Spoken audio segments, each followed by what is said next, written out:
Hello, Ironlanders. Good evening, everyone who is choosing to hang out with me in a swamp, more so than watch the World Cup. So yes, I appreciate everyone. Come on in. The water is fetid and not very nice, kind of boggy and peaty. I hope everyone's seen last week's. I know that a lot of you were here. Yes, it is me. Last week, so like caught up with what happened with Sabine and all our stuff. We're gonna get back to that in short order, but I want to talk a little bit, before we kind of get into the action of the game. Like, there's been a change. There's been quite a significant change to the rules since we played last week. We have had a kind of like 2.0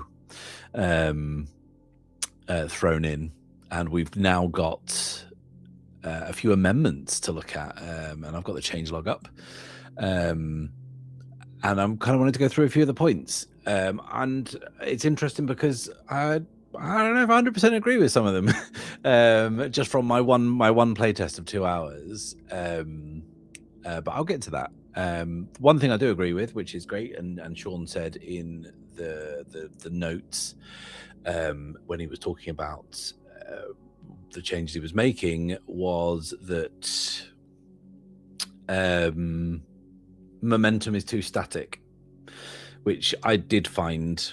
Obviously I did kind of like start to accrue momentum as I was going, and obviously I've played enough Ironsworn now to know that momentum's quite important and you do need it, but it's now baked into a strong hit and a miss. If you are, there is a caveat to it, which I think is, Fiona, would you mind throwing up the take action slide, please?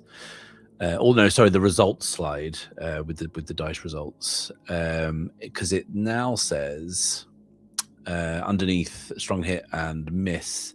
No, it's the one with the strong hit, weak hit, miss. Yeah, you got it. Game position, and then there's brackets. If already favored, gain 1 momentum, and then on a miss, it's lose position. If you're already desperate, then you lose 1 momentum.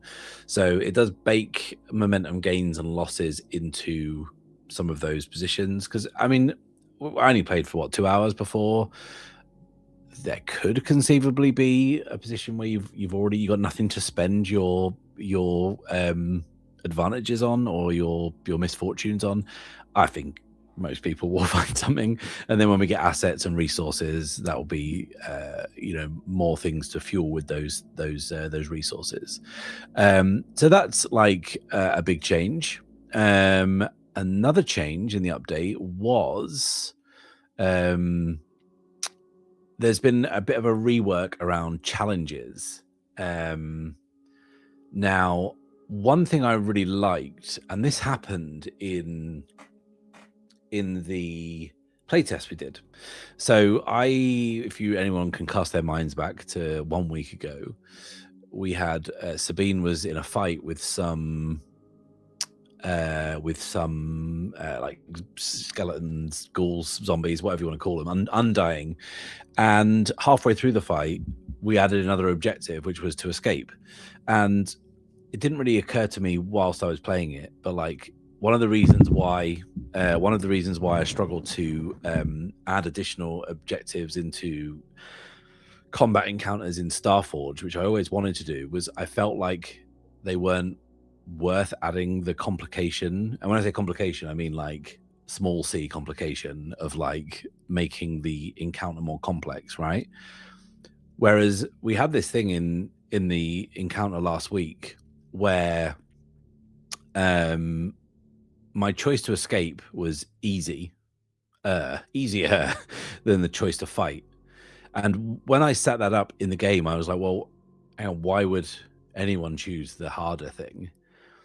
And, we got to the end of that, and you realize that, well, there's explicit rewards baked into, doing harder or easier things. So it became this idea of, well, do I push through and fight these ghouls on the hope that I'll get more boons or more rewards, or do I take the easy way out and take a lesser reward? Now, in OG's Ironsworn or Starforged, you know, your rewards aren't anything other than a tick of progress onto a wider thing, right?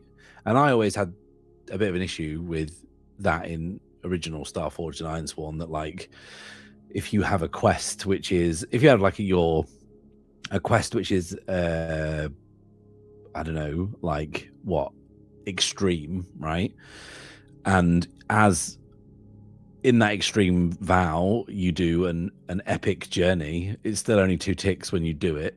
And if it was a troublesome journey, it's still 2 ticks when you do it. So it's like the rewards didn't scale. And I thought that I really liked that there was this sort of scale of rewards, and it is still kind of in there. Fiona, could you throw up the slide that is resolve the challenge, please? So there's this earn challenge rewards, where you're basically just adding extra rather than it being a grid of 9 separate options. There is, you just get a boon if it's a formidable. So sorry, you get +1 boon if you, whenever you finish your challenge, right, no matter what it is. You get additional boons for if it's formidable or extreme. It's 2 boons if it's an epic, and you get an extra boon if it is part of a quest. It's a milestone in a quest. So that actually solves the problem that I used to have with the you know, the make progress move in general of Ironsworn. But it's not. This is way cleaner than what it was last week. We'll see how it works. But that was the one thing that like I liked from last time that is now has been stripped back a little bit, and I'm sure there's a very good reason for it. I think the old version added a lot of like terminology of the amount of effort you put in and the type of outcome you got in. It was just, could be a bit clunky, I guess, whether it's just a demanding challenge with that scales with the rank, or it's a milestone challenge, so you get +1 for doing that. If none of you know anything about Ironsworn, this is just absolute terminology coming at you. Just so much jargon. What else? Called pastime. We didn't get to do the like pastime or like, you know, set the world going, or whatever it's called, play the world.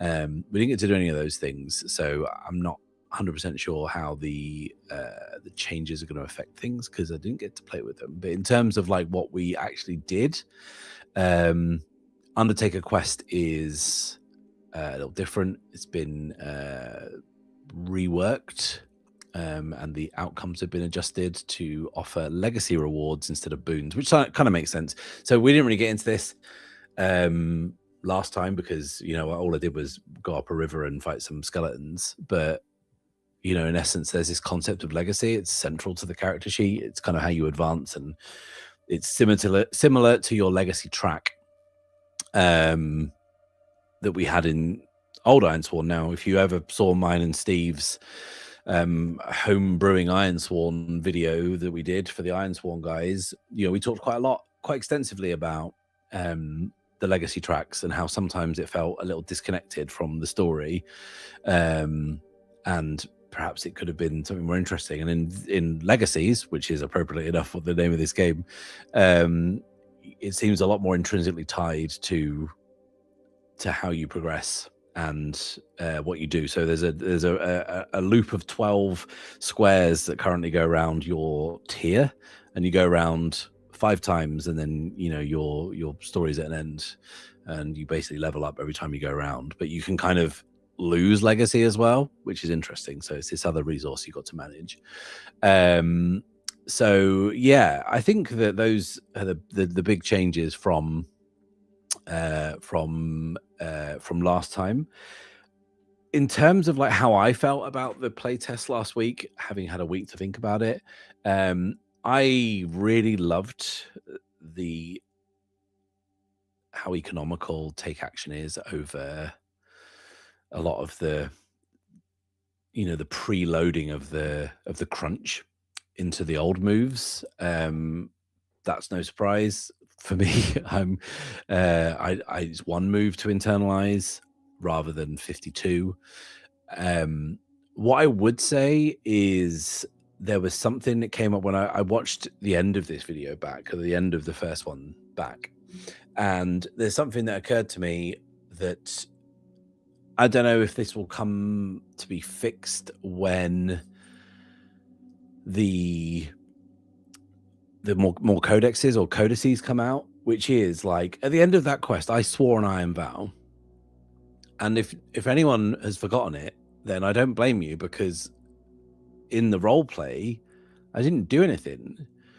And the reason I didn't do anything was because, you know, in the old game where swear an iron vow was, it's, you know, a move with a discrete trigger that you read. It says like when you swear a vow on a piece of iron, XYZ, right? Well, with that kind of fictional positioning now removed from what I was doing, I just simply forgot to do that part of it and trigger the move, because it's now just take action. And I thought that was quite interesting. When I watched it back, I was like, why didn't I say that I, you know, held my iron token and muttered this ancient vow to see that this quest be done? And it's because it's not explicitly said in the trigger. So I wonder whether in the codices there will be like a quest codices, and there will be a, you know, something about vows in there. I'm not sure whether there will be or not, because I don't know whether swearing a quest is enough, or whether it'll be included in some of the other, you know, how to wrap up quests and stuff. I'm not sure, but like that was the only thing that I felt there was a bit of a disconnect between the mechanics and the fiction. And it was because I wasn't reading the move of me saying, when you do this, and because I triggered it, I was just taking action and then it happening. So I think that's everything. I think just a reminder for everyone, we are playing as Sabine, who is kind of, we don't really know what she does for a living, but we know that she is from the Flooded Lands. Oh, hang on, I've got some. I actually really like that you don't roll for an iron vow. I really disliked when you were starting an adventure and the miss on swear a vow just derailed you before you even started. Yes, I agree. That can be a thing, but like I think I'm a big proponent of my like pro tip for rolling a miss on a swear an iron vow is bank that miss, keep it, and make it something that's happening in the background. Don't make it a problem that is happening right now. Don't be like, yay, everyone, let's go, and then your horse falls over and dies. Just sort of like keep it on the back burner and be like, oh, okay, maybe there is another interested party in this vow that I've just sworn that I don't know about, and we will meet them later. And I think that is something that I have always thought about when getting started with iron vows, because there's nothing less you know, momentum killing. There's nothing more momentum killing than just being able to go and like, okay, well, I've got lost on the first path that I've taken, or my map's blown away, or oh, there's a giant squid eating me, or whatever. Like, if you do run into that complication, manage that failure by banking it. That was, I mean, I'm a huge fan of banking a failure and banking a complication to use it later, but I would definitely advise doing it on swear an iron vow. So yeah, I mean, think about it like a bit like the Lord of the Rings, right? Around the time that Frodo is like, okay, I'll go and do this, in the films anyway, I mean, there's probably like, you know, different in the book or whatever. If you roll a miss on swear an iron vow, you don't have Frodo like be attacked by like some goblins like in the Shire. You make that complication Gollum giving away his location. That's the miss complication. You know, Gollum is tortured in Mordor and gives up Shire and Baggins, right? That's the complication. And the Black Riders come after you, or make it different. You know what I mean? It makes it harder. That's my tip for actually call me Matt information. Father information was my father. So yeah, that would be my tip. So we have got, just bring us up to date. Yes, we are Sabine. Oh, hang on. Shawn's in chat. Quest Codex is indeed planned to help frame up the narrative aspects of a quest. There we go. All you have to do is shame Shawn into making a change, and he'll just do it, or he'll announce he's doing it. But yeah, that's good. A quest codex would be really, really helpful, especially for me, who just forgets that he's playing a game sometimes. Right, back on track. Sabine, we don't know what she does for a living. She lives in a swamp. She went to investigate a local settlement using the waterways. We established that she was being sort of guided through the swamps and these mangroves and these flooded lands by, do we call them the guardians of the water or the guardians of the swamp? And these kind of big kind of spectral eels or whatever. She arrived at the settlement where we were under the impression that the locals had stolen something, which was unusual because it wasn't something that they had been known to do. Then we found out that the settlement, which was on this kind of floating reed bed, was it called Hope's End? Was that what it's called? Last Hope, that's what it was called. Last Hope. We found that this settlement of Last Hope, which was situated on a rich vein of bog iron, where all the people there lived a hard scrabble existence, mining this very valuable stuff out of the peat and the swamp. But they had disappeared, and when Sabine arrived, she was greeted, I guess, by a bunch of skeletons, some undying people, and there was a bunch of them. They were all kind of animated suits of armor. We had tried to kind of sneak by them to get the MacGuffin that we had established, but we didn't actually say what the MacGuffin was. Thank you very much to the Sundered Isles oracles, the cursed token oracles, which gave us a pulsing egg, which was fantastic. So now Sabine found herself trying to retrieve a pulsing egg. I think we established in the session that this was something that was kept in her hometown, but people didn't think it was a real thing. They thought it was like a fossilized egg or whatever, but it would seem to be pulsing with some sort of kind of ominous light, a green glow. And whatever it was appeared to be giving these ghouls, these skeletons, these undying folk life and some sort of kind of tether. We had a little bit of a scrap, and then she used her local knowledge to get around the skeletons and kind of get to higher ground and figure a way out, and she found a way of escape, and ultimately she took it because it was the easier way out. And as we left, the complication that we had from swearing an iron vow, although I did it poorly narratively wise, and I gave myself a real slap on the wrist when I listened to it back, was that the egg had started to hatch. So we have, just to recap mechanically, the approaches that we have, the numerical values we apply and to modify dice rolls, formerly known as stats. Were they called stats or abilities? I can't remember. But now they're called approaches, which is a much easier way of framing it, I think. They're on screen. She's good at edge, iron, and shadow, not so good at heart or wits. We have 8 momentum that we managed to build up last time. We have 2 boons, and I have nothing to spend them on currently because I'm not injured. And I'm just going to put this out there, everyone. One thing that did become abundantly clear when watching this back was I didn't roll a single miss in that entire session. So strap in, everybody, for an absolute shit show of dice rolling, because that is bound to happen now. And yeah, trying to think of anything else that I need to tell you. We are in a favored position.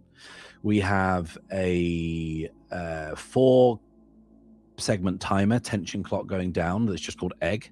It doesn't have any ticks on it yet. We had a tension timer for the island that did start to sink, but we got away before it did. But I think we can assume, like off camera, that has now disappeared into the marshes. And also, yeah, we swore an iron vow, and I can't for the life of me remember how hard I made it. And it was, hang on, discover the true nature of the egg, was the vow. We'll make it dangerous. So that's 2 boxes, but it's a literal egg timer. Yes, thank you. I really wanted to do this playtest to showcase the new exciting direction this game is taking, but already it's just become about the egg, which is it's going to happen. You play Sundials and all. It's about the monkey. You know what I mean? It's not. People don't care about the hard work you're doing. They just want the egg or the monkey. So, okay, let's get into it. So, I think some time has passed and Sabine has been navigating the waterways, turning over the incident at Last Hope in her mind, because she's never seen anything like this. She is not someone who has explored much outside the flooded lands, and any notion she has of mystical creatures or mythical beasts are folk tales. Like I said in the episode last week, she is not someone who's perhaps seen an army or people suited up, and so to see a bunch of mismatched sets of armor come to life, reanimated, and act in some way aggressively towards her was a little surprising, to say the least. And she is now in possession of this other thing, this egg, which is something that she heard as a child as being a sacred ceremonial object. That is something that was maybe brought out whenever there was a harvest or whatever, and it was something that was talked about as something that was a memory of a bygone era, like a time they don't remember. But here it is. It's important enough for someone to take, and it is powerful enough to have had the effect that it had on Last Hope and its temporary inhabitants. So, thinking about this, and I think that Sabine is having these same thoughts that I am, that as she sits on her raft, kind of hugging her knees as it drifts slowly along through the mist and the gloom, the gentle pulsing of that egg is making her think, and making her think about who could possibly help her, who could offer some assistance. I don't think she wants to go home, because I think that whoever sent her off to Last Hope to retrieve this MacGuffin, I don't think she can trust them. So I think we are going to try and seek out some counsel. And to do that, I think we are going to kind of lean into the old, hey, maybe there's a wizened crone who lives somewhere in the swamp that might be able to help us try and figure this out, and might be able to try and help us get some answers, and also might try and help us reverse whatever's happening to this egg. So that's what we're going to do. So there's one thing that's kind of interesting about the new version of Ironsworn, which I don't know if it's controversial or not, because I haven't really been keeping up with much of the talk about it. But like in old Ironsworn games, Starforged included, Sundials also, like if you make a journey roll, right, it's a progress track where if it's hard, and if it's trivial, then you resolve it in one roll, like with set a course or follow a path or whatever. Now in the old game, you would be like, well, I'll do the journey, and that will be as hard as it is. Like you might have done a troublesome or a dangerous or a formidable journey and completed that, but the journey back would be trivial, so it would be set a course or follow a path or whatever. Well, now you got to actually upgrade it. So you've got to upgrade as a downtime activity to essentially kind of improve the path so you know where you're going, which I find very interesting. It makes the world a lot more dangerous, and it makes the world, or like players and their part in it, feel very unsure, because I kind of liked the idea that Sabine knows these lands, and I'm wondering whether or not, like, I rolled that journey up to Last Hope as the single roll resolution version of a journey, because she's been there many times, right? And I'm kind of just like dropping us mid into this story, like mid campaign or whatever. And I wonder like how that will work going forward if we have to sort of map everywhere we go, because as far as I know, Ironsworn Legacies is set like a bit further on in the Ironlands. In the Ironlands, original Ironsworn, it was very like, it's not really, you know, there's not really big civilizations, there are smaller communities or whatever. And I wonder whether in this time skip that goes forward, there are those sort of bigger settlements and well-trodden paths, and maybe like maintained routes with things, and like better, more accurate maps. But this is sort of suggests the opposite, which is really interesting. And yeah, I'm not for or against this change. I just think it's interesting for the purposes of this playtest. I'm gonna essentially assume that we know the swamp, but not well enough that I'm not going to roll for things. I'm not going to be doing a journey every time, but I'm definitely going to roll every time. So we're going to take a journey. We are going to go to the last known location of Zoraida, the Swamp Witch, which is a reference I'll just throw out there. And if anyone gets it, put it in the chat, and I'll give you 10 pence. So the first thing you do when you set up a journey, according to the journey codices or the codex, is choose the scope. We are not going to take on the challenge of it being a challenging journey. We're going to follow a passage. It says, when traveling the well-trod ground of a passage advancement, take action to resolve the journey with a single roll. And I think, yes, this is the playtest, and I want to get into everything, but the reason that I am doing this whole follow a passage business instead of doing the journey is I don't want to spend 4 hours of probably what I'm going to be able to kind of commit to this playtest just doing a journey around somewhere that I know. So I'm sort of taking a bit of a liberty here. So it says, when traveling well-trod ground of a passage advancement, take action to resolve the journey with a single roll. So Fiona, can you bring take action up, please? So we are going to get into the core roll. Take actions. The first step is envision the action. When you attempt something risky and uncertain, envision it. So we are navigating this swamp, going somewhere that we know. Perhaps we have been turned around. There is a kind of a very dense mist clinging around us. We don't have the benefit of the guardians of the swamp guiding us anymore. They've kind of gone off wherever they're going to go. I think I said that Sabine would put her hand in the water and sort of feel their guidance. And I don't think she has that. She doesn't have the luxury. Things have changed around here. Things are off, right? So I wonder if that changes, you know, it's going to change things and perhaps how she's going to approach it. So we're trying to find Zoraida's hovel, essentially.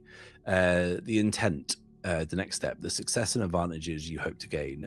I hope to find Zoraida, and I hope that she will be in good spirits to talk to me and help me discover what's going on with this egg. The risk is that someone's got to Zoraida first, I guess, that she won't be there. And I think the method is interesting. So we get to choose our approach, our statistical approach. We don't think we're moving quickly when we travel here. I'm not sure it's a sort of a bravery thing. Now, there is an extra part to the codex for the journey. We talk about the journey actions. So other actions: move at speed, outrun a danger, or traverse precarious ground could all be edge. Find inspirational fellowship or endure mental hardship are things we could do with heart. But I actually think what we'll do is we're going to stealthily move through hostile lands, because we are going to try and avoid detection. We're going to try and kind of keep our head below the reed line, as it were. So anyone who is perhaps lurking in the beds, maybe to ambush us, might have more of a challenge on their hands. So I think that's what we're going to do. We're going to take action to try and get to Zoraida's hovel, and we're going to do so plus edge, and this is going to be the first roll of the evening. Edge, sorry, it's shadow, not edge. So shadow is 2. It's good. Don't worry about it. Okay, so I still haven't rolled a miss yet. So I got a 5 on the action dice. So plus 2 of my shadow is 7. I got a 6 on one of the challenge dice. And an 8 on the other one. So I beat one of them for a weak hit. Please throw up the Fiona, you've already done it. So the challenge is complete at a cost. So we take a misfortune. Our position is where is it? Our position is favored. We're in a good position. We're in a good spot, everybody. I won't change the name of this channel just because Bad Spot has been removed from the lexicon of Ironsworn Legacies. So we have weak hit. So we've got 1 misfortune for the challenge being complete at cost, and our position hasn't changed because we didn't tempt fate. And our position wasn't pressured or desperate. So let's see what we can do with these. Can you throw up suffer misfortune, please, Fiona? So we do have 1 misfortune. It says when you fail or pay a cost, assign misfortunes to 1 or more effects. Each misfortune costs, or each dot costs 1 misfortune. Okay, so I can mark an impact if I'd like. I don't think I will. Or will I? Yeah, the desperate position doesn't have quite the same ring. You are correct. I mean, I could take an impact to, because the thing is, this has been a quite stressful endeavor. This could be just a straight hit to the spirit, or I could crack the egg. I could crack the egg. That would be something. I think that's what I'm going to do. I think we're going to remind ourselves of why we're doing this. This is always good to, like, if you're struggling to think of something narrative to add, just go back to the whole point of what you're doing. You know, to hammer the Lord of the Rings example, have a scene with the ring to show how powerful it is or the effect that it's having on someone. Then you'll remember what you're doing. Like, you know, those things are purposefully put in there to remind the audience of what the hell they're supposed to be caring about. So that's what I'm going to do. I'm going to mark 1 segment on the egg, but I think I want this to have there will never be a clean shaved evil twin of me. Hang on, what's this? Is there, if you wanted to make it all suffer misfortune rolls random, it would be a D6 and a D100. Oh, so you're saying that you would... Has someone made a table to make suffer misfortune rolls random? Because that would be kind of interesting, I suppose. But then you then divorce from the narrative, which is something that is always good. I think that there'd probably be enough tables for inspiration. I think there already are. But yeah, I think that increasing the timer is a really good thing to do here because it reminds us again why we're here. But I also think that I wonder whether my favored position, and this is something that's interesting about this new version. Like, I rolled a weak hit, right? But I've still got favored position. Does that impact my interaction with Zoraida and how I'm received, as it were? Like, you know, there was in the old game, there was a thing about when you arrived somewhere, the situation favored you, right? Now, I have arrived, I've rolled a weak hit, so I've got a misfortune that I've applied to something else. But because I'm in favored position, does that have any standing with what I'm doing? Like, does that have any standing with how I'm received by Zoraida, the swamp hag. Maybe it does, I think, or it definitely. I mean, the thing is, mechanically, it puts you in a good position, doesn't it, for your whatever you're doing? I guess. Yeah, I don't know whether I don't want to play with that too much narrative wise. Am I getting in my head too much? Yeah, I probably shouldn't. I'm overthinking it. I'm rarely accused of overthinking anything, but this time I think I have. So let's envision the arrival at Zoraida's hovel. I think that it's almost indistinguishable from the surroundings. I think this very simple abode, if you can even call it that, is built into a hollowed out tree, like a big, wide, dead, probably a willow tree, I would say.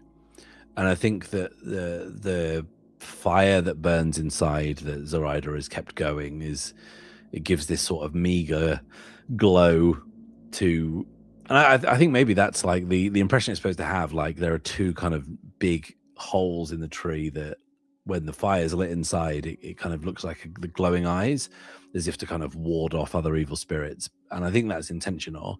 But Sabines has seen this many times. Perhaps she hasn't seen Zoraida for the best part of a decade. But, when she was a kid, Zoraida was the community's medicine woman. She was the person who would know things. And I wonder if that is enough to make this reception a welcoming one. Now, I never do this in my games of Ironsworn, but in the spirit of exploring things, I might ask the Oracle something. Now, I never ask the Oracle because I think I've talked about this quite a lot in my games, and anyone who's had to suffer through me talking forever about what I do is I don't ask the Oracle because I've always got a very good idea of a yes or no thing. So, but I feel like doing it now because why the hell not? So asking the Oracle is a thing we have here. And it's also the name of a very popular podcast, which is never coming back, much to the community's upset. When you seek answers about a situation, the outcome of an action, or an aspect of the world, you can decide what's interesting and appropriate, or ask simple questions to spark ideas with Oracle rolls. So you can ask a simple question to get kind of like a yes or no. And I think that with what's going on in this swamp and what's going on in this region, all this kind of discord and upset and weird magical stuff, what I want to know is Zoraida on her guard? Well, I don't think she'll attack me, but is she suspicious of whether or not I'm a real visitor? So the way this goes is I think it's an even chance of a hostile reception. So will I receive a hostile reception? So I'm going to roll D100. If it's the answer is yes. If it's 50 or less, will I receive a hostile reception? Well, that's 7. So I'd say so. So I think that that's gonna inform where we're at here. So as we sort of approach this hollowed out tree that resembles a large face glowing through the mist, and I think we are fully in kind of nighttime here. There is the sound of kind of croaking toads and frogs and the odd slither of a thing too close as your foot goes through into the mud. And I think Sabine's used to that. She's used to the sounds and the rhythms of the swamp. But again, everything is off here. Those croaks are more intermittent. The croaks are more intermittent. The occasional kind of hoot of a swamp owl will not be answered.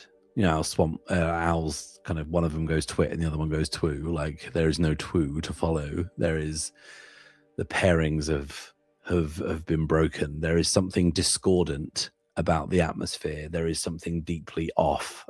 And Sabine knows that Zoraida will have some sort of information for her. But as she starts to approach, she starts to be wary that she might be walking into a trap. She finds herself reaching for her sickles. She finds herself guarded in a situation that she's never felt guarded in before. But this is what happened at Last Hope. That was a mining town that she'd been to dozens of times. She knew the people there. She knew their families. She knew their names. She dined with them. She'd played with them. She'd drunk with them. But they were all gone. And something is truly off. Over her shoulder, she has this sling. And in that sling, the egg. It is about the size of, I don't know, like 2 rugby balls, American footballs for our stateside viewers. Like, and it weighs a lot. It weighs a lot as if it's made of stone, but it's clearly not. She thought it was made of stone. She thought it was fossilized rock before, but it isn't. And she can sort of feel a presence with her. And I think that it's as she starts stepping towards Zoraida's abode that she feels that first crack. The shell had started to splinter before, but this is a fracture. And I think maybe some of it has come away. And now there is this weak beam of green light starting to push through and up. And it paints a target on her back. It makes her more visible. She realizes this and kind of starts to cover it with her cloak. And it's as she's sort of busying herself with this that she feels like she's being watched. And she hears this voice, a familiar voice, but different. Just off into the dark, she hears, "That's far enough." It's Zoraida. She knows it's her. Who else would it be? But she's never heard her sound so uncertain or threatened or defensive. And instinctively, Sabine throws a hand up, not wanting to drop the egg, and says, "I mean no harm. I come only for answers. I need answers." The voice from the dark says, "Some answers you won't like. Be careful what you ask." And Zoraida steps out into the moonlight, and we can see that, and we see from Sabine's reaction that Zoraida has changed significantly. She's older, yeah. This is someone that Sabine perhaps hasn't seen since she was like, early teens.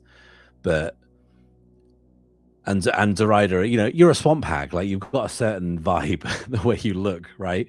But she looks like her face has been maybe burnt or has been in some way kind of pockmarked by something. And she seems to be conscious of it. Like Zoraida is sort of kind of not favoring that side, knowing that Sabine is looking and knows that Sabine has noticed. And I think that Sabine is just going to know that like Zoraida is someone who could powerfully hex her or could have any number of like wicked Rube Goldberg style traps to ensnare her, right? So she doesn't want to take another step, but she needs Zoraida's support and she needs her help. So she kind of shrugs her cloak off and we get that kind of beam of green light.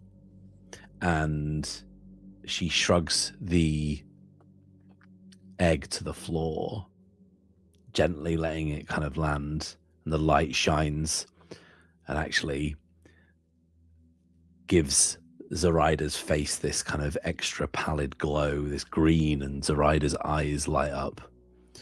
There's this recognition there. But is it something that she wants to share? And I think that we are going to try and find that out. And In old money, this would be called gather information. Throw up take action, please, Fiona. We are going to try and investigate here. But again, using the old take action.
And then I died instantly from the result of that die roll, and it was terrible. Hi, everyone. I'm back.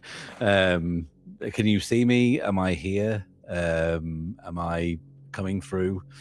Fiona appears to have diagnosed the problem and fixed it, hopefully. And when I say the problem, it was me. Kel, surprise. But yes, did I disappear just as I rolled those dice? Is that what happened? I think it is. I think no one got to see the hex has been broken. Well, judging from the chat that happened whilst I was gone, yeah, I think I rolled the dice to see what was going on, and yeah, I did roll a miss. My first miss, I rolled a 1 on the action dice plus my heart of 1, which is 2, to give my action score of 2 against a 4 and a 7 on the challenge dice. So yes, this has gone badly. This has gone poorly. My attempt to connect with the rider perhaps has not worked. I think perhaps the very appearance of the egg has completely thrown her off, has completely put her on the back foot, and is going to be a problem. But first, before we get into the narrative of that, let's resolve the move. Throw up the dice results, please, Fiona. So we rolled a miss. So failure or lost ground. So we're going to get 1 misfortune for instantly losing ground. If our position is desperate, we're going to suffer another 1. It's not. If you tempted fate, suffer another 1. Now, I didn't say it, and I'm not going to go back and like mulligan that, right? Because that's not what it was. But I probably should have tempted fate here, because I just think that it was a big swing, right? To try and convince a swamp hag to help us. So the last part of that is lose position. If you're already desperate, lose 1 momentum. So really the only thing that happens is 1 misfortune, and I lose position down to pressured. Now, what should we spend our misfortune on? If you can go up to the suffer misfortune tab, please, Fiona. Mark an impact, lose a momentum, face a setback, which I think that's what it's going to be, right? I think we're going to face a setback that we're going to have to then roll again. And this is where like the dynamic story comes out of these games. Like you roll and then it makes a thing happen, and then that triggers something else that's going to make another thing happen. You can get caught in the failure cascade. Not today, Satan. We're just going to suffer a setback that we're going to have to overcome. So what we're going to do is I'm going to use the what have we got here? In the codices, what do we have? Are there any in there? No. Sorry, I'm just talking to myself, everybody. Where would I find setbacks for just general things? I don't know if there is one, is there? I might use one from a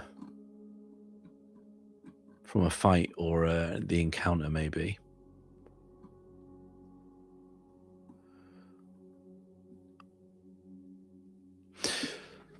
So on the fight misfortunes, this isn't a combat we're going into, and I don't want to get into a fight with Zoraida. She's clearly not thinking straight. She wants the egg for herself, after all. Why shouldn't she? But the setbacks we've got here are hindering on difficult ground, put on the defensive, courage tested, grappled or restrained, disarmed, surrounded or swarmed, knocked prone, caught by surprise, resistant, defensive, targeted by an uncanny power. I really like the idea of being surrounded or swarmed. I'm going kind of off piste a little bit here by using the fight codices to inspire that. But I think it sort of feels right that like I would have to encounter something that is confrontational, that is gonna kind of make the situation worse. And I think that like, yeah, you're right. Yeah, setback suggestions in fight and journey. So I've gone to the fight one to give me an idea, and I think surrounded, I think, is a really good shout. I wonder whether like some of those croaks and familiar bird noises that you would hear as a denizen of this swamp they start to get a little louder and they start to draw in a little closer. And I think as that green light of the egg starts to, fill Zoraida's face, we can see, she fully turns into the light and we see just how badly scarred that she is on her face. And it looks like a kind of a caustic burn, rather than a burn from like flame. And this isn't a world where people are kind of flinging around caustic chemicals. This is maybe some alchemical reaction she's had. What work has she been doing out here in all the years that since Sabine saw her? Like, what terrible experiments has she been running? And I think that we get an answer to that when we kind of see that, like, there are these loping figures moving towards the area where Sabine is facing off against Zoraida. And Zoraida still hasn't, like, shown her, like, full self. We just kind of see her face. Maybe she's peering over, like, the top of some rocks or something, or like a knotted, gnarled tree stump. And I think that we see these shapes come out of the mist, and they are sort of like these grotesque, lumbering mutations, I guess. They are kind of caricatures of toads and lizards and snakes. They are these kind of amalgams. They're like a toad that is kind of like not hopping forward. It's kind of just like slithering forward on its belly, but it has, fully formed hands that are kind of grasping, and it has, human eyes, not literally human eyes, but eyes that aren't just the kind of black discs that frogs have. These eyes that are searching for Sabine. These are kind of Zoraida's fiends that she has, I don't know, created or cursed, or like, was this toad like a person half turned into a toad, or was it a toad promised a human life that never managed to get that far? There is, like, a stalk with a bloodied beak that kind of picks its way through the marsh, but it sort of clicks like a dolphin when it speaks, and its eyes sort of extend slightly as if they're a snail's antenna kind of bead out. There's just something off, and Zoraida now is kind of confirmed as being part of what's making this place so wretched, or part of what's changed. And I think that we sort of get that from Zoraida. And I think that Zoraida says, the old ways are returning. Will you come to the light? And she's like fixing Sabine with this stare. And I think, like what's Sabine going to do here? Like, what's our goal? Like, we want answers. We've gone to the one person who can give them. And all that's happened is the egg has started to slightly hatch. And in the light of the green glow of the egg, Zoraida's gone mad, right? She's lost it. She's part of this problem now. And we are now surrounded by these weird, misshapen, malformed creatures in the swamp, and we're gonna kind of need to do something about it. Now, I don't want to get into a big, like, throwdown with these guys, but I definitely feel like we've got a bit of a problem here. And I think that, like, Sabine notices that Zoraida seems to regard these creatures with a degree of, like, affection, the way that she kind of looks at them. So I think that Sabine is going to threaten one of them to see if she can get Zoraida to stand down. So that is what we're going to do. Could you possibly bring up take action, please, Fiona? Because that's what we're going to do. We are going to take action. This approach is this is definitely going to be a tempt fate. So before we kind of get too far into it, I'm definitely going to be tempting fate. So I'm going to be trying to get Zoraida to back down and see sense. And I think that the success part of that is going to be that she will. and perhaps she'll kind of, give us some information. The risk of that is, I think I'm just going to be jumped by these kind of grotesque things from the mud, right? Method, right? Okay. I think this is intimidation. This is aggression. This is a show of force, but it's not a violent act. It's a threat, right? And I think that this is what it looks like. I think that whilst she was reaching for her sickles, the sickles that she has on these chains, and I forgot to mention the chains are black iron, right? And that's what Sabine will swear her vows on when it comes to it.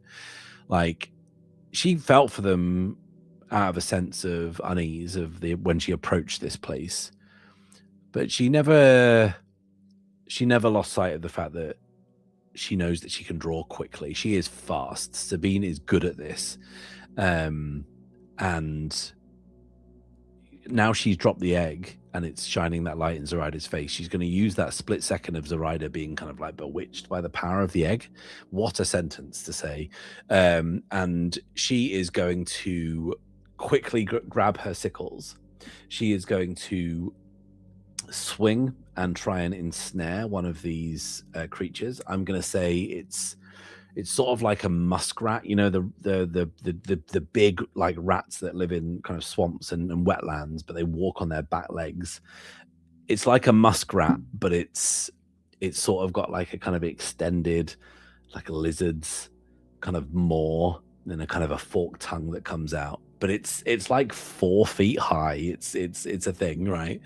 I think that Sabine is going to, quick as a flash, use her chains to pull it closer and then hold the other sickle to its throat to essentially ward Zoraida off, to call off her dogs or cats or toads or herons or whatever it is she has kind of asked to come and sort Sabine out. So we're going to do that. It's going to be with iron.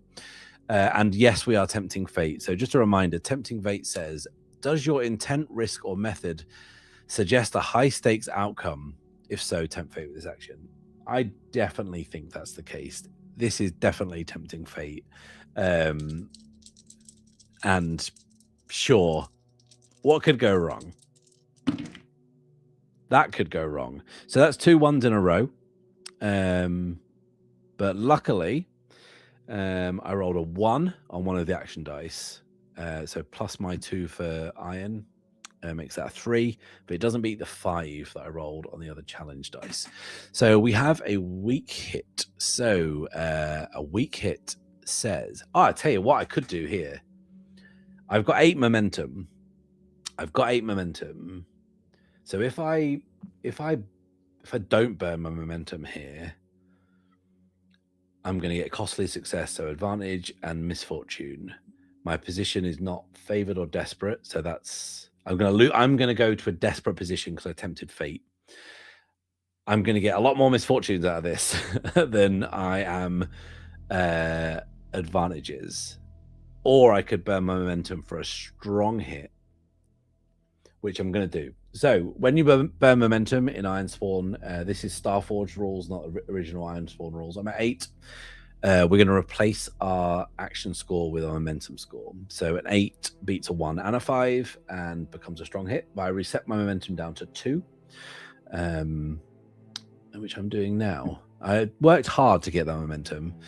But yeah, we'll see. So that makes this a strong hit now. So we'll resolve that. It's a complete success. So we get 1 advantage. If our position is favored, which it isn't, we get an extra 1. If we tempted fate, plus 1 advantage. So we're going to get 2 advantages from here, and we're going to gain position. So we are going to go to a favored position. So I think there is a complete rebalance of power in this dynamic and this situation. I think that we've touched a nerve here. We have really touched a nerve. These swamp-dwelling abominations are Zoraida's children. They are, who she speaks to out here. They do her bidding. And I think the second that Sabine actually gets one in a kind of like a hold which insinuates danger, I think that you realize that they are not for fighting, like they are not actually menacing creatures. They are, they go off and collect herbs, and so Zoraida can make her victuals and her tinctures and things like that. Like they are not a swarm of vicious creatures, and Sabine has exposed that in this whole kind of illusion that Zoraida was trying. And I think that we also see Zoraida snap out of it a little bit like to labor the Lord of the Rings thing. Like it's Bilbo going for the ring in Rivendell, right, and catching himself drawn in by that power. But so that's kind of what's going on narratively. We are going to see Zoraida kind of back down, having realized that she's made a mistake. But let's resolve the mechanics of this. So we have got, we've already upped our position to favored, and we need to now spend 2 advantages. Right, go to the gain advantage slide, please, Fiona. So we've got 2 to spend. We can mark progress on something. We can gain 1 momentum. We can overcome a setback. And yeah, we've actually technically got 2, so we can mend a minor impact which we don't have, or we can find an opportunity. Find an opportunity says a promising occurrence or insight offers a leverage once only, is basically +1 on our next move, right? Well, we'll overcome the setback. That's what we'll do. We'll spend that to overcome the setback. So that is dealt with. Now, I think that we are I'm gonna mark challenge progress. Is that how you mark progress on a quest? I'm just gonna double check the rules. Sorry, guys, 1 sec. When you complete a crucial challenge or gain success in some other meaningful in some other meaningful aspect of the quest, mark progress as per the quest rank. I think so. So this is a sworn quest, right? So yeah, I'm going to use that second advantage to mark progress. So we're going to mark 2 boxes on my discover the true nature of the egg. Now, do we want that to be like this moment? And like, is Sabine actually just realizing that this is actually beyond Zoraida, the one person that that could know? Is it, as it's beyond her, she seems like obsessed with it and wants it? Like, is that the information we need that represents the progress, or is there going to be something else? Interesting. There seems to be a debate about momentum. In OG Ironsworn, momentum cancelled a challenge dice that it was more than or equal to, I think. It wasn't as clean as Starforge. Starforge just replaces your action score. That's how it works. And I think a lot of people went back and played Ironsworn the Starforge way. I think it's just a better way of doing it. I think it's less confusing, I think. So yeah, what do we think? Do we think that the I think that is the case. I think that this interaction with Zoraida is more than enough to tell us that this egg is of great importance. It's also starting to hatch, right? And I think that we are on we are taking the first faltering steps on a longer, more dangerous path here. We have gone to the most knowledgeable person that we know, and we are trying to get them to tell us or help us. And we have seen that they are utterly enthralled of this thing, and that they would use their children to get that power, that they would get this thing from me that I have stumbled into, this object of great power. And I think that that's what we'll take. But I do think that we are going to get a bit more information out of Zoraida. I think she's going to set us on our way. Now, do we have anything in the playtest materials that's going to help us here? Like, or are we going to have to go to Sundered Isles? Let's have a look. So, shall we try and roll up something which is going to help us establish perhaps something else about the nature of this egg? Is the fact that this is an egg just like makes it very comical? It could possibly be. Right, I am going to roll on an oracle in the Sundered Isles Oracle's book. Okay, right. Right, someone else needs this egg. That is true. We know that someone's tried to take it, and they already did because they took it to Last Hope. They had this small cadre of undying soldiers guarding it. So I've just rolled on the cursed character goal table to think that why might this have been done? Why did whoever did this, why did they take it? Why was it there? It was clearly supposed to be some sort of like handover, maybe like a drop. Like were the undying guards there just temporarily waiting for the real person to pick up this object of power, this egg, this glowing egg? Well, I've just rolled that this person's goal is to wreak bloody vengeance. So whoever wants this only has one design for it. They want to hatch it, and whatever's going to come out is going to blight this land. Let's take a 10-minute break, everybody, and we will come back and pick up and see where this story/egg takes us. See you in 10.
Hello, everyone.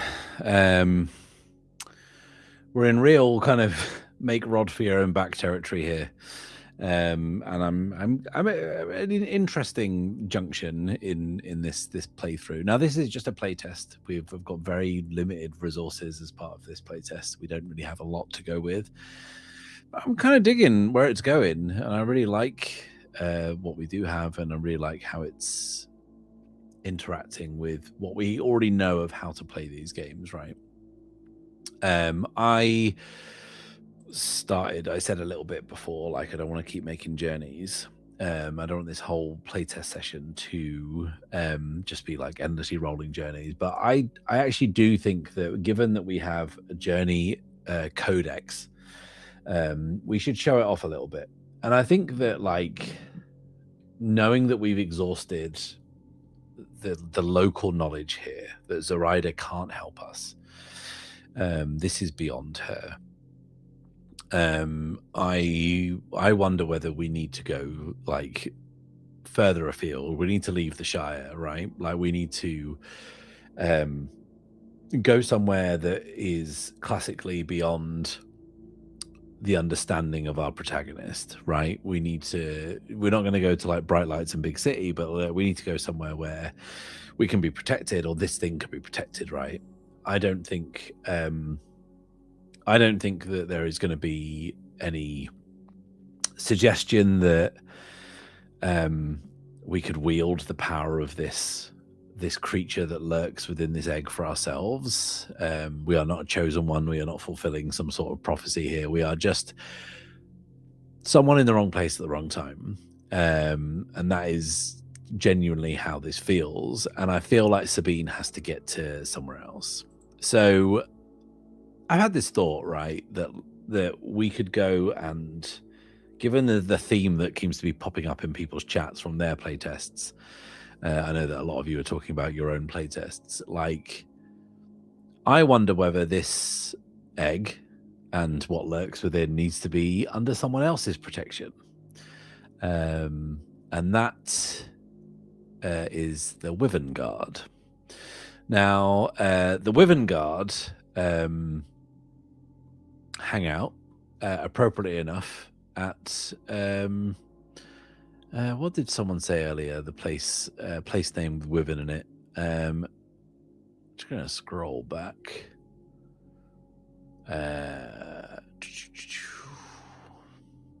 Wyvern's Rest. So I don't know who put that in the playtest, who rolled that up, but we need to get to a place called Wyvern's Rest, where we will find a fabled guard called the Wyvern Guard, who will be able to look after this,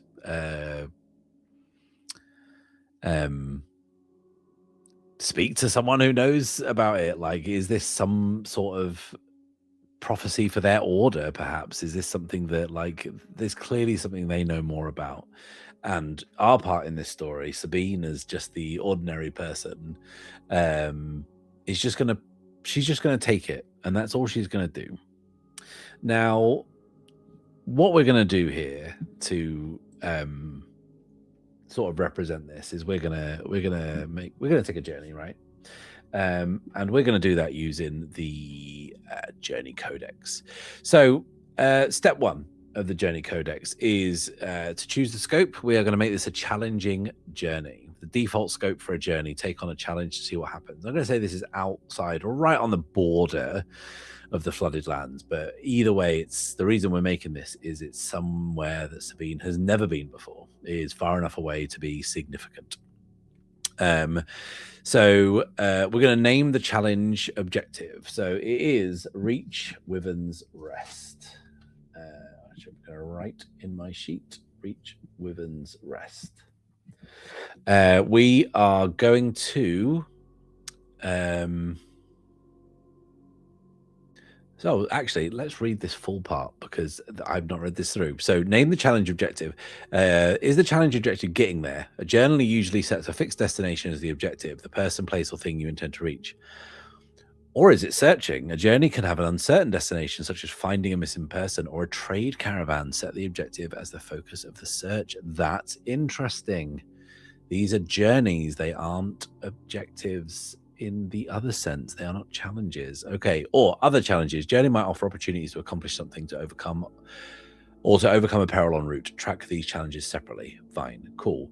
We are just it's gonna be reach Wyvern's Rest. It's gonna be the first one. The objective of the challenge, of the journey, is to reach Wyvern's Rest. Now we're going to set the challenge rank. A typical journey challenge is formidable. Several days travel across varied terrain. We go down a rank if it's short distance, it's easy, or we're using an effective resource. We're not getting into resources yet. Maybe if we do this again, maybe next time. We go up a rank for a long distance, grueling terrain, unrelenting bad weather, or a hasty departure. Treat a very long journey as incremental lower rank challenges. Each challenge targets a notable waypoint or layover. Okay, I think we're just going to set this as a formidable challenge. So we're going to mark one box every time you make progress. Now, in this game with strong hits, we've seen like there's ways to mark progress multiple times, which makes easier things very quick and harder things quicker than they used to be. So first thing I'm going to do is I'm going to roll on the journey rumor table. We're going to maybe Zoraida says something to set us on our way, and it doesn't fill us with hope. It just fills us with dread. And that rumor is factions clash over disputed lands. I wonder whether Wyvern's Rest is on the other side of this disputed territory, right? And appropriately enough, now I've rolled that, like, what about maybe the Wyvern Guard? They don't get involved in the affairs of the land, right? They have one job, and it's Wyvern related. I think we're kind of putting our eggs, pun intended, in our basket of saying that we are guarding a Wyvern egg, right? Wyverns are in the world. We're going to Wyvern's Rest to meet the Wyvern Guard. Why not have a Wyvern egg? So I think the Wyvern Guard really they've got one job, right? And that's all they're there to do. They do not get involved in the petty disputes of landholders down the way. But I think that there is some sort of territorial issue going on that's going to perhaps be a problem as we move through, which is great. We love this, don't we? Let's set off. I think Zoraida has packed us up with some things. I think she sort of bids us farewell with this note of shame that she almost fell victim to the power of the Wyvern egg, that she almost did something drastic, that she brought her children into it. She put her children in danger. So I think she's very recalcitrant, and she actually tries to give us every bit of help we can. Now, it's not going to help us mechanically here, but I think that there is this idea that perhaps her children have helped us load supplies onto our raft, and she's given us the best directions that she can, but this is beyond her knowledge even. But yeah, she does say that there's trouble afoot amongst the fiefdoms that bisect our route to Wyvern's Rest. And then I think we need to get going. We need to get going on this journey. And I think that Sabine is quite impetuous. I think that's reflected by the fact that she's got low heart and low wits. I think that she is more quick to act than she is to think it through. So what we're going to do is we are going to take action here. And we're going to use edge to move at speed, or and also it's kind of folding that traversing precarious ground into it. Do you want to bring take action up, please, for Fiona? And yeah, so our intent is to move as quickly as possible. The risk of failure and the misfortunes we might suffer, I wonder whether, because it's the first leg of the journey, I wonder whether our hasty kind of our hasty action might betray something in this journey, perhaps. And the method we've already established, the approach is going to be edge, acting with agility, precision, or speed. Tempting fate, I don't think is appropriate. We are in a favored position. We've got Dick all momentum. We've got 2 momentum. So let's take action, rolling plus edge. Okay, so we have a 2 on the action dice, plus my edge of 3, which is great. Beats the 1 I rolled on one of the challenge dices and beats the 4 on the other challenge dice. So that is a strong hit. Strong hit says we get complete success of 1 advantage. Our position is favored, so we get another advantage. We didn't tempt fate, and we gain position if we are already favored, gain 1 momentum instead. So brilliant stuff. This is great. This is Shawn's latest change of embedding momentum into strong hits and misses in action. So we're up to 3 momentum. We are going to take 2 advantages, if I'm seeing that correctly. And what we're going to do here is I am going to mark progress twice. I'm going to mark progress twice, so we are straight up to 2 progress instantly. Now, we've sort of reached a waypoint, right? I think. Let's go to the journey procedure. So we take action. So there is I can't throw this up on screen. It's kind of the layout doesn't really lend itself to being thrown up as a slide. So it says the journey procedure is 1, journey onward, which we've just done. Take action as you set off the next leg of the journey. 2, make a sighting. What notable thing do you come across for this leg of the journey? For inspiration, use the journey oracle and interpret the prompt as best fits the result of the action roll. Add occasional low-key vignettes. There's a little table for vignettes. Decide the outcome. Mark progress if you successfully push towards the objective. To spark the nature of misfortunes, there is also an oracle below. We can manage our diversions, and then we decide whether we want to keep moving or not. So I never do this, right? I very rarely, before I say never, roll on the kind of the key oracle tables where it tells you to like interpret words or whatever. I don't know why I don't do it often, but we're going to do it now. So we are going to roll a descriptor first. So that is, it's a 100. Ancient is what we've rolled up. And then we're going to roll for a focus. 92. What's the whole high rolling?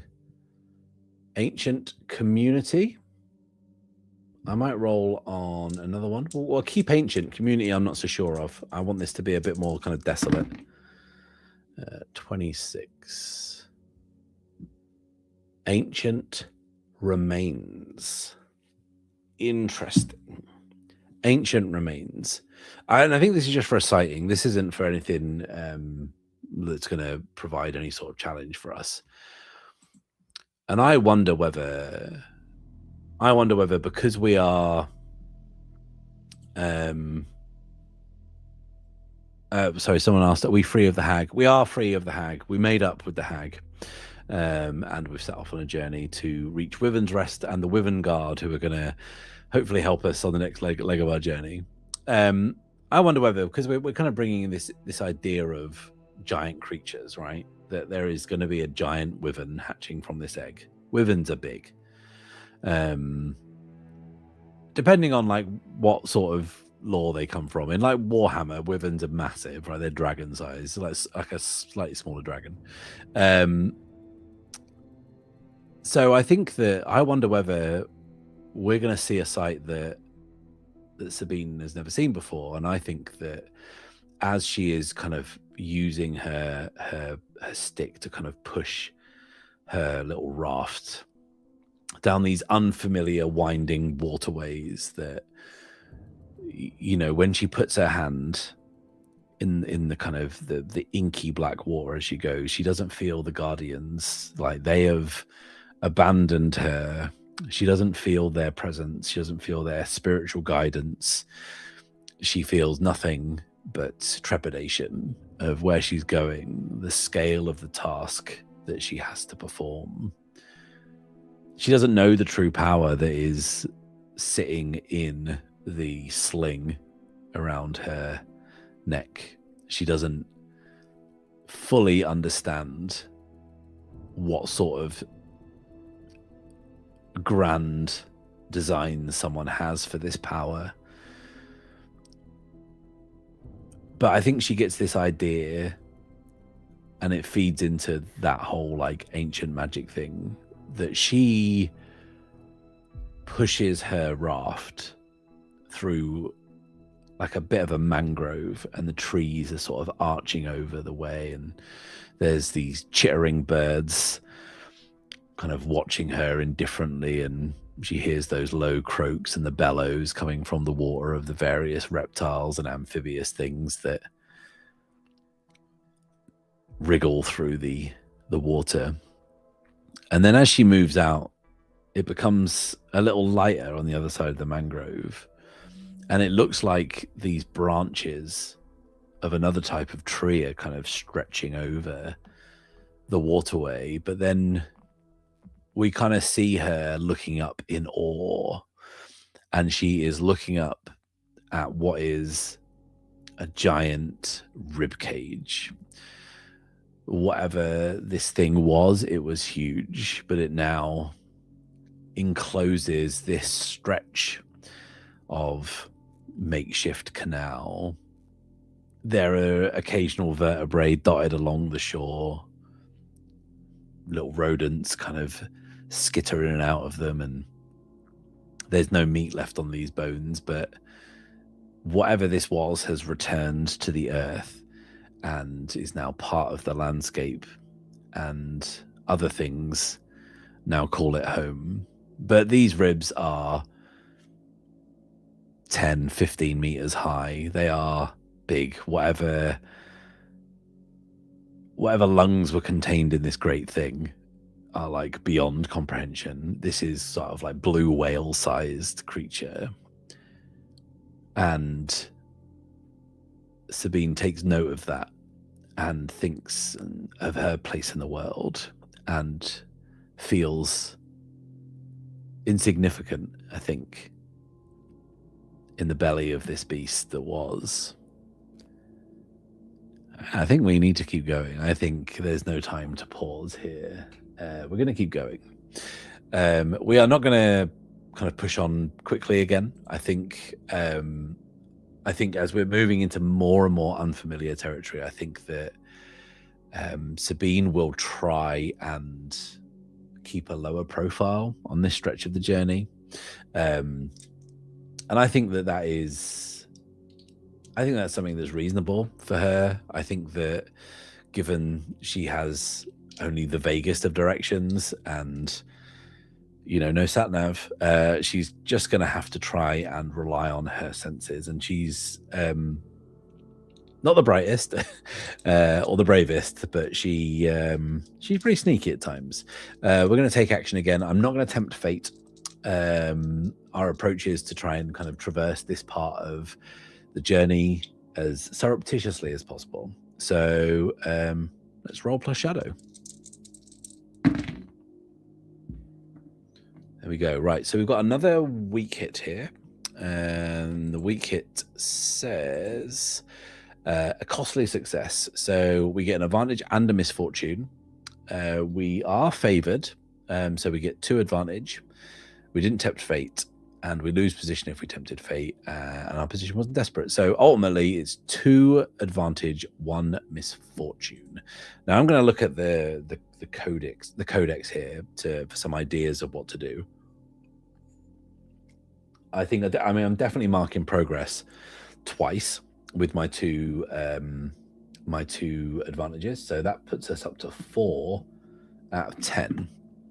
But I wonder whether we can roll in a bit of a misfortune. I don't want to mark any impacts because I will always favor the narrative over the mechanical. I don't know whether Shawn is sitting there watching this thinking, please just display some more of the rules. Stop being so Risby. But I think that I'm going to increase the tension is what I'm going to do. There's a little table for it. I could choose to like hatch the egg one more, but I'm not going to do that. I'm going to increase the tension and roll and see kind of what I can fold into the narrative here. Although, and we'll see if it gives us something to overcome. 61 is howling creatures. That's cool. But is that going to, how's that going to be reflected in a misfortune? Because like spending misfortune, if you want to throw stuff for misfortune up, please, Fiona. My options are mark an impact, lose a momentum, face a setback, increase the tension, and encounter a peril. Or I wonder whether, is that what the codex is for? Oh no, it's 2 to encounter a peril. I can just increase the tension. Oh, that's smart. I didn't put that together before. But like you increase the tension by spending 1, and then you encounter a peril by spending 2. So like I can't encounter a peril because I just don't have the resources. But I can certainly increase the tension. And yeah, that's good. But I think I'll increase the tension by howling. The howling. We'll have that. I'm into that howling. But I will mark a segment on the egg, I think. And I think that the egg cracks in response to that howl. I think that there has been a prolonged stretch of quiet. And for Sabine, this is too quiet. Like silence is rarely good out here. You need to hear that life of the swamp. And you want to hear all of the denizens of the marshland sing their chorus to feel assured that there is life here. But there is this long stretch where she doesn't hear the croaks, and she doesn't hear the insects, and she doesn't hear the wading creatures and things out hunting in the night. But she does hear something she's never heard before. Like 4, maybe 5. She can tell they're all coming from different directions. These guttural howls. It's not a wolf. She's heard wolves howl before. Marsh wolves are pretty common. They're kind of like coyote size, I think, I'll say. And, you know, they sing the song of their people every night. And people from the flooded lands are very familiar with the sound that they make. But this is different. This is deeper. This is raspier. There is more of a thirst to this howl. And as she hears them around her in the cardinal points, the 5th howl comes, and it is mighty close. So let's remember that for our next stage of the journey. Okay, cool. Let's push on. Let's keep going. Now, I think we want to speed up. Given that and remember, we've established this howling now. This is a thing. This is how Ironsworn works. This is how it should work, right? You're giving yourselves all these little sticks and these little buttons to press. We've now got a whole howl. Oh, sorry, but what I didn't say is that howling, and as it got closer, that's when, of the most inopportune moment, like she needs to keep a low profile right now, and that's when another part of the eggshell starts to crack, fall away, and the green glow is now not being covered by the shawl or the cloak that she's thrown over it. She is basically a beacon of light moving through this swamp like a glowworm, just kind of pushing through the gloom. And whatever's howling and whoever's out there, if they want to find her, she is easy pickings. So let's move with speed this time. So we'll be rolling plus edge. Right, excellent. Okay, we got a strong hit. We got a 4 on the action dice plus our 3, so that's 7, and we beat the 5 and 6 on the challenge dice. So let's look at the results again. Complete success, 1 advantage. Great. Our position is favored. That's 2 advantage. We did not tempt fate. Probably should have done, actually, but we didn't. more for me. I'm not used to that yet. If we're already favored, we gain momentum. So again, our little engine is pushing us up. We're on 4 momentum. I am going to mark progress twice. Yeah, I'll mark progress twice. So that is up to 6 out of 10. Now, remember that we have this bit of a rumor, right? That there is conflict between parties. We've also now got a whole bunch of howling creatures behind us. Our egg is starting to crack. We are unable to keep a low profile. And I think that maybe this strong hit is also represented by the fact that Sabine sort of jury rigs away to like try and dampen the light a little bit, and it sort of kind of works, but isn't working anywhere near enough. I also like this idea that it, like, the egg is responding to the howls, so I wonder whether the environment around is responding to the light the way that Zoraida certainly did.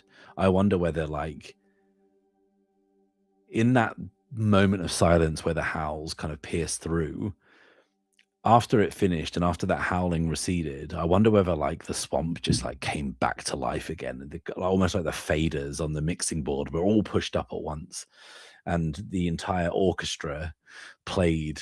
And suddenly, like, Sabine feels this comfort. She feels this sense of place, this sense of time, this sense of belonging. Like, she is out beyond where she's ever been before.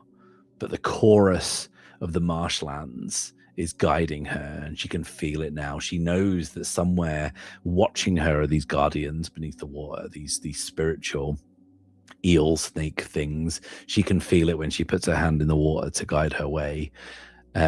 She is confident, and I think that's what our favored position reflects. Now, whether this is hubris or not, who knows? And I think that she draws a good deal of comfort from this, and perhaps won't be looking to move so quickly. So I think she is going to just kind of be vigilant, I think, and watchful, mindful, aware of these dangers, but also knowing that, like, she has this feeling that the swamp has her back. The marshlands will protect and provide. So we're going to take action again, and we're going to journey overland. We are going to roll plus wits, which is bad. And it didn't work. What a surprise. We've got ourselves a miss. On a miss, it says we fail or we lose ground. And we take a misfortune. Our position wasn't desperate. We didn't tempt fate. And we do lose position. So that's the first thing I'm going to do, is I'm going to lose position. We are down to pressured. And we have a failure or lost ground. So we can't mark any progress here. Momentum isn't going to help us because it's too low. Even though it's at 4, that's no bueno. No good, right? I think we're going to run into a misfortune, and I think that... do you know what I think? I think that chorus, that awakening of the swamp, is gonna have the opposite effect on the egg than it did on Sabine. So Sabine is hearing this symphony, right? The chirping cicadas and you know, the hum of the dragonflies as they buzz past, and you know, she sees from the light of that egg the kind of blinking eyes of the small caiman style crocodiles and the marsh rats that are all lining the banks, watching her kind of almost deferentially, like bidding her good fortune and safe passage as they kind of part. And I think there was this hubris, I think, that she felt like, oh, I belong here. Like, I'm a child of the flooded lands. Even though this is unfamiliar to me, I know the way the swamp provides and it protects. But does it? Does it really? And I think we're going to get our answer here. So we're not going to make progress. We're going to suffer one misfortune here. And I think that we're going to take our cue from the things that we've already established, right? We have taken a cue from the fact that we've got these warring factions, and we have got some sort of creatures moving in howling. So what can I spend my misfortune? If I still only got one misfortune, mark an impact, lose a momentum, face a setback, or increase the tension. Now, increasing the tension really could go ham on the egg, or I could face a setback, and I think the setback makes the most sense. So let's have a little look at what we can be set back by. We're going to roll. I do enjoy just letting the whims of fate decide. 43. Endurance tested. I don't know if that's interesting. Let's roll again. Oh, I'll do my old trick, and I was going to say 43. Sometimes when I roll on oracles, if I roll, I'll just swap the numbers around and get a different result. But 43 and 34 are the same result in this. Where was it? Hang on. Yeah, 52 is disorienting path. So we're going to get lost, I think. And I think that is going to be the setback we're going to have to overcome. I think is, we are going to be betrayed by this tangled knot of waterways that we thought we could trust. We are going to be beset, I think, by either one of these creatures, or we're going to find out what's going on with these warring factions. In fact, fuck it. No, let's do both of those things. Let's envision this. So Sabine, I think that she's so confident in this. She's so confident that the swamp and the marshland will protect her, that she is steering herself with her eyes closed. She is feeling the warm, humid kind of cling of the mist that hangs in this marsh, and it, like wherever you live in the flooded lands, like this is something that continually prickles your skin, right? She's not felt it for a while, but now she does, and she's convinced that this is the feeling that she must follow. She knows that she is on the right track. She knows that the denizens of the swamp and the marsh will look out for her, and she knows that should that howling get any closer, they will warn her. But when she opens her eyes, she finds herself having drifted significantly out of these thick, knotted, reed-lined stretches of water, and she can feel rock start to scrape the bottom of the raft, and she takes her guide pole and juts it in and feels not the root, the tangled mangroves that she's been used to. She finds solid earth, rock, and stone, and the raft comes to a shuddering halt. And she looks up to see if there is someone looking out for her, whether there is one of the many capybara-style rodents with scales down their flanks, whether they would be watching her with indifference as she passes, alerting her if there is a predator near. One of those kind of pink stalks that are so ubiquitous in these lands, and you can always tell if trouble is near if they are standing on one leg, ready to take flight. But she doesn't see any of that. She sees a person stripped to the waist. It's a man. He's pale-skinned, and he is covered in war paint. His eyes are wide, and he has this sort of black band of war paint across his eyes that make his eyes and the whites of them pop even brighter through the darkness. She doesn't know this person. She doesn't even know this person's people. She doesn't recognize this culture, this look. But she recognizes fear, and that is what is in his face. And she realizes that he is suspended in midair. And she realizes this as blood starts to just ooze out of the side of his mouth.